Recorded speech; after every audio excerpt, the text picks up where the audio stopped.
I'm Jemima, 34, female, and I got hitched to my man, James, 35, male, when I was 25. Life was good, you know. We were all happy, living our lives and all that jazz. But then, out of the blue, Paulina, 55, female, James's mom, started acting all distant and cold towards me. I couldn't put my finger on why she was doing it, and it seriously messed with my head. I tried talking to James about it, hoping he'd shed some light on the situation, but he just kept saying, "Don't worry about it, babe. You're imagining things." Well, that's easier said than done, right? I couldn't shake the feeling that something was still off, and James brushing it off as me being delusional didn't sit well with me at all.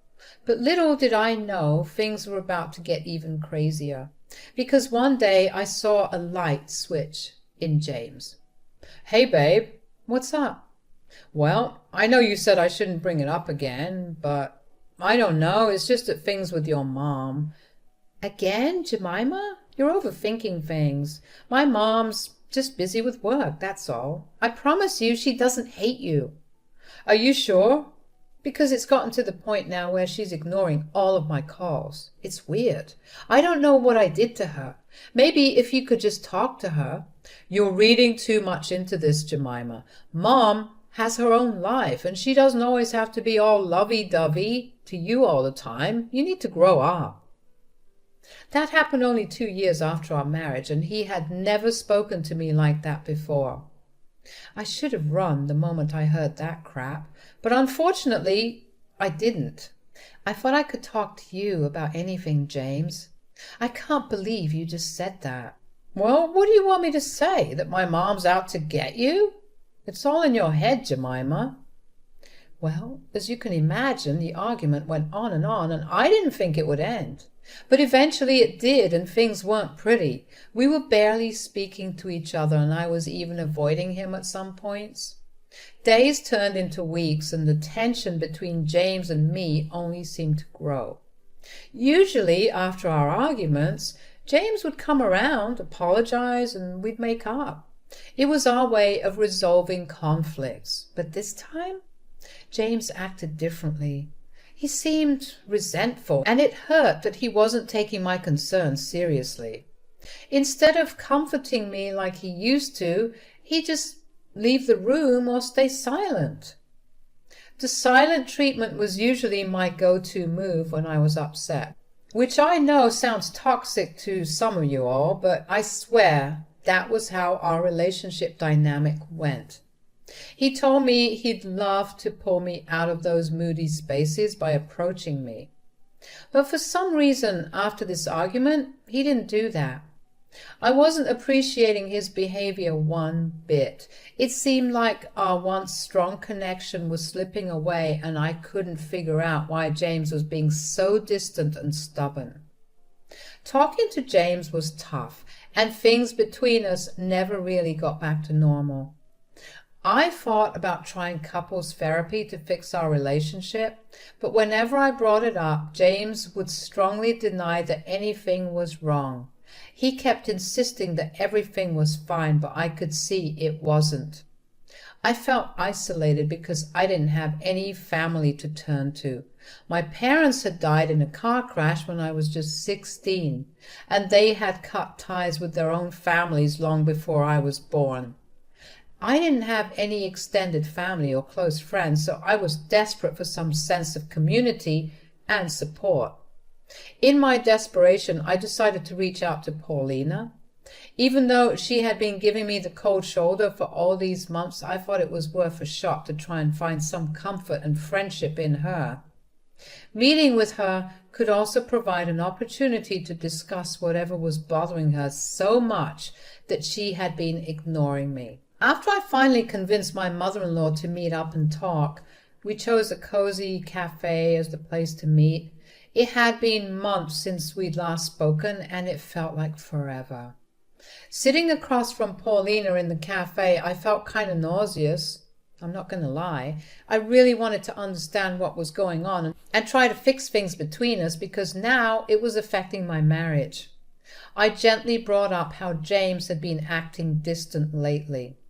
Paulina responded coldly, saying that James and her would talk about these accusations. Her dismissive tone only made me more frustrated. I urged her to be honest about how she'd been treating me. I was also worried that her behavior might be affecting James. Jemima, you're being delusional. This is none of your business. You need to stay in your lane before things get ugly for you. Paulina, I'm not making things up. I just want to understand what's going on between us and why James has been acting so distant lately. Well, maybe if you stopped this stupid attention-seeking act, James wouldn't feel the need to distance himself from you. I'm not trying to meddle. I care about James, and I care about our relationship with you. I want us to work this out. Oh, how noble of you. Paulina, I'm just trying to make things better. I believe we are both adults, and you need to hear me when I say I've been hurt by your distance and your coldness towards me. I don't want us to keep drifting apart. I just wanted to talk. Well, your little talk has done nothing but create more problems. You're pushing James away with your constant nagging. I'm not nagging, and I'm not doing anything to him. He should be apologizing to me. Oh, please, he was right when he said you were delusional. Excuse me? Don't you see, Jemima? See what? You're the problem here, not me, not James, it's you. Well, please tell me what I did. You started making up these crazy accusations saying that I have a problem with you. Honey, no offense, but you aren't even on my radar like that.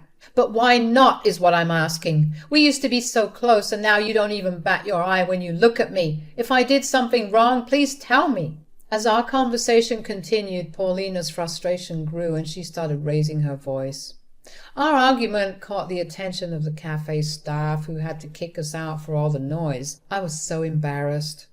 When I got back home after this uncomfortable encounter, James was furious. He had just talked to Paulina on the phone, and it seemed she didn't mind sharing our cafe conversation so quickly. Jemima, what the hell were you thinking? Why did you confront my mother like that? James, I didn't mean to upset you, but that's what you do, isn't it? You just always upset me. Where is this even coming from, James? You realize that this shit between us started because of your mother, right? I told you that you were being crazy, and now you've roped her into everything. Well, someone had to. Since you weren't listening to me, I just felt like something was wrong between us, and I wanted to understand what was going on. Talking to my mom like that won't help anything. You've just made things worse. James, I'm trying to make things better between us and with your family. I don't want us to drift apart. Why is that so hard for you to understand? Well, maybe you should have thought about that before taking matters into your own hands. You can't just go around confronting people like that. I didn't know what else to do. I just want things to go back to normal. As days passed, our fights got worse. The constant drama started taking a toll on my mental health, and my anxiety went through the roof. It felt like I had to be super careful all the time, afraid that I'd set off another big fight with James. Things got so bad that I reached out to a therapist for help. They gave me medication to deal with my anxiety. It was a tough call, but I felt it was my only option to cope with all the criticism and mind games from James. James didn't know about the medication I was taking. James didn't let up with his constant criticisms. He nitpicked everything I did, from cooking to cleaning. It seemed like nothing I did was right, and every day felt like a battle to avoid setting off another argument. Despite trying my best to talk things out and find a solution, our relationship was spiraling out of control. It was taking a massive toll on my mental well-being, and I just wanted James to understand and show some empathy. Instead, he seemed consumed by anger and resentment that I fully didn't understand. Living under James's constant scrutiny had become exhausting. No matter how hard I tried to avoid upsetting him, he always found something, anything to complain about. I felt like I was walking on eggshells just trying to keep the peace. Life had become miserable, and I couldn't shake that feeling of dread that hung over our relationship. Despite my best efforts, it seemed like James was always looking for something to criticize. Then, one day, things took a dramatic turn. I happened to pick up James's phone when it was ringing, and when I scrolled through his messages, I couldn't believe what I saw. There were explicit photos in his chat with some co-workers. Some of the girls looked really young, too. My heart sank, and I was hit with shock, anger, and confusion all at once. I couldn't believe my eyes. My first instinct was to confront James about it, but fear held me back. I was scared he'd turn it around on me just like he had done so many times before. I hesitated, holding the phone tightly in my hand. Should I confront him now, or should I put the phone back and gather my thoughts? But before I could decide, I heard the door swing open. It was James. His eyes locked onto mine, and his surprise quickly turned into anger. "What the hell are you doing with my phone?" I was caught off guard, my words stumbling out as I tried to explain. I found it, and I was going to put it back. James got angrier and started yelling at me. "I asked you a question, you idiot. What the hell are you doing with my phone? Are you going through my stuff?" I found it, and I was going to put it back." "You were snooping through my messages, weren't you? Don't deny it." "No, I swear I wasn't." "Save your pathetic excuses. I can't believe you'd invade my privacy like this." "I didn't mean to. I didn't think." "I didn't mean to. Your stuttering is so freaking annoying. Get it together." Excuse me?" "You heard me. It's annoying. And by the way, I know." "Know what?" "Don't play dumb with me. Your precious anxiety meds? Remember those? Or have they fried your brain? You're such a mess, Jemima. I can't stand how anxious and blubbering you've become. It's gross." "You know what, James? I've had enough of your constant criticism. You don't get to cheat on me and treat me like a dog, James." "Yeah? And so what?" "So what? Oh, really? What did you expect, huh? You're so weird, so crazy." "I expected honesty, respect, and love. But all I've gotten from you is deceit and disdain. I know you've been cheating on me." "So what if I have? You're too messed up to satisfy me, Jemima." "I want a divorce, James." "You don't have the guts to leave me, Jemima. You're too weak and dependent on me." My life had hit rock bottom. I felt defeated and helpless, crying myself to sleep most nights. James continued to berate me for what he deemed laziness, but I had reached a point where his words no longer had an impact. I had given up caring about his hurtful remarks because nothing I did made him happy. Then, one day, something incredible happened. I received news that completely turned my life around. It turned out that I had long lost family relatives who were eager to reconnect with me and share a portion of my grandfather's substantial inheritance. They were incredibly wealthy and had initially sought to mend ties with my parents, but since they were no longer alive, they tracked down the next of kin, which happened to be me. The inheritance amounted to a staggering $800,000, something that could change my life for the better. I was so freaking ecstatic because now it meant that I could leave James for good and find my own way. I felt like a new person with endless possibilities. I was just waiting patiently for me to meet with my family members and live my best life. I wore a constant smile and radiated happiness, a huge contrast to my previous state of depression. This change obviously triggered my narcissistic husband. No matter how hard he had tried to bring me down, I had found some form of happiness again, and I wasn't about to let him take it away under any circumstances. A few more weeks passed, and I was still eagerly waiting to hear from my family in Europe about their arrival in America. I was excited and hopeful about the possibility of reconnecting with them and getting my hands on the inheritance money which could change my life. During this time, James was getting more and more frustrated. He could see that his usual tactics to bring me down weren't working anymore, and his anger was bubbling under the surface. So he decided to bring in his mother, Paulina, as his secret weapon to try and push my buttons. "So, Jemima, how have you been? You seem quite happy lately. What's the secret?" "Oh, just focusing on the positive things in life, Paulina." "Positive things? You've been acting like everything is sunshine and rainbows. It's not like you, Jemima." "Well, James, sometimes it's important to find happiness even in the smallest of things. Life's too short to dwell on negativity. Wouldn't you agree?" Interesting. Aren't you concerned about our relationship?" "Nope." "Ha, that's surprising." "Why is it surprising? You two assured me that nothing was wrong, even going as far as being angry with me because of my delusions, right? Well, now I've accepted that I was in the wrong and we can all move forward, no?" For some reason, James and Paulina weren't happy with this response. It's like they wanted to see me suffer. "I've been working on myself and my own happiness, Paulina. I wish you both the best in finding your own happiness too." "You always have to be so perfect, don't you? Always trying to outshine everyone. With this fake BS about being positive. What are you, a hippie?" "Paulina, I'm just trying to be the best version of myself. I hope you can find your own path to happiness as well." "You think you're better than us, huh?" "Not at all, Paulina. I believe everyone has the capacity for happiness and goodness. I truly wish you both find it someday." They were so frustrated, and honestly, to this day, I don't know why. It was like I was standing in front of two witches and they were slowly melting with my rays of positivity. I was low-key on cloud nine. I mean, who wouldn't be? I was weeks away from getting a fat stack of cash and I couldn't be happier.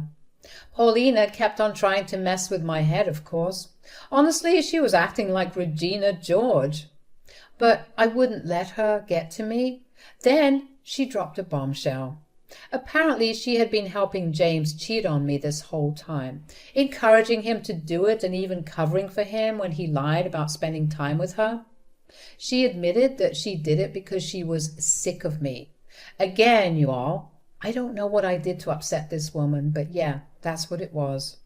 At that point, I was too drained to cry anymore. I just looked at Paulina and James and told them that I didn't know why they had so much hatred for me. But I didn't care anymore. I wanted a divorce, and that was that. Paulina and James were super shocked because they thought I'd never leave. Paulina especially remembered seeing me cry and probably thought I was too weak to go. But this time, I stood my ground. I wasn't going to stay in a toxic situation any longer. My past suffering wasn't going to hold me back anymore. I was determined to focus on my future. I told them that I didn't want to keep causing stress in the family. My presence seemed to just make everyone upset and I couldn't take it anymore. It was time for me to move on and seek the happiness I'd been missing. Jemima, you can't be serious about wanting a divorce. Have you been taking your meds? I've seen you crying your eyes out for the past few months. You're hopeless, dear. You should be grateful for James. He's put up with your nonsense for all these years and you're going to repay him with divorce? Paulina, I may have shed a lot of tears, but that doesn't mean I'm helpless. I'm done dealing with this family and the constant gaslighting. I was determined to leave that house and the toxic atmosphere behind. Paulina and James tried to convince me that I needed them in my life, but I had made up my mind. I couldn't live like this anymore. I began packing some bags, trying my best to ignore their shouting and yelling. They called me selfish and heartless for trying to ruin James's reputation, but I didn't have the energy to engage with their anger anymore. I just wanted out. I stuffed some of my clothes into a suitcase and I left. About a week after I had left, I received a desperate phone call from Paulina. Her voice was filled with desperation and she told me something crazy. She told me that she had discovered James was in massive debt, a shocking $700,000 in total. The reason behind this was apparently some crippling gambling addiction he had. Paulina, now at her wit's end, begged me to come back and help pay off some of these overwhelming debts. Could you imagine? No. What? You heard me. I said no. I'm not coming back. Good luck handling all of that debt, but I meant it when I said I wanted a divorce. Jemima, please be reasonable. Reasonable? Oh, you mean like how I've been trying to act with you and James this whole time? You two treated me like crap, gave me so much anxiety that I needed to take meds, and now when I've decided I've had enough, you want me back? I don't know if you're just stupid or plain evil. Okay, I'll ignore that rude comment for now, because I'm going to you as a desperate mother-in-law. I suggest you stop referring to yourself as that, because in my eyes you're dead to me. How could you talk to me that way? I'm asking you for help, Jemima. Have a heart. That's rich coming from you. You never liked me anyway. Please leave me alone. That's not true. I did like you in the beginning. Yeah, I can see that. But something happened and I don't know what. And you refused to tell me. Then Paulina sighed, and it sounded like she was fighting back tears when she decided to reveal the truth to me.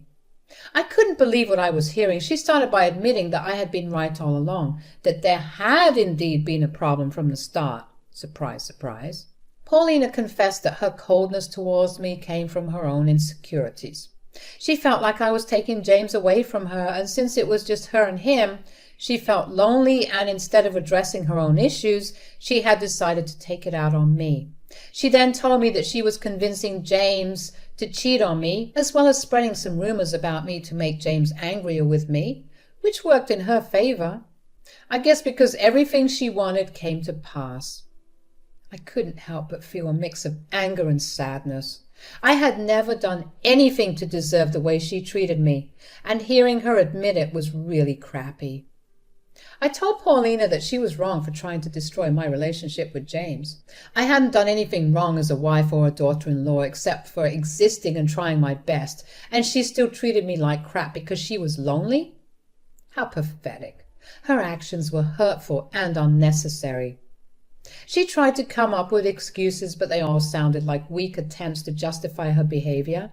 I couldn't believe that she was so jealous that she was willing to poison our family with her lies. And I guess seeing me not budging about this divorce thing, she realized that she had pushed things too far, too long, and was trying to make amends ASAP. But it was too freaking late. After I firmly rejected Paulina's desperate plea for help, I basically told her I hoped she had a lousy life and hung up. And I'm not going to lie, it felt amazing sticking it to the man like that. It was a moment where I stood up for myself for the first time in ages and refused to get sucked back into the mess that had taken over my life for so long. Now all I could do was wait for my family to come back from Europe. They'll be back soon, and I was feeling a mix of excitement and nervousness about them coming. I have some big decisions to make about my future. My plan is to hang on to the inheritance money my cousins were going to share with me without letting James and Paulina know about it. When the divorce is officially done, I'll use that cash to make a fresh start in a different part of the city. I've been feeling suffocated in this neighborhood, and I was itching for a place where I could finally breathe easily away from all the BS. No matter how many times James and Paulina tried to get in touch with me, I'm not answering, telling them that if they have some issues, they should contact my lawyer. Wish me luck, y'all.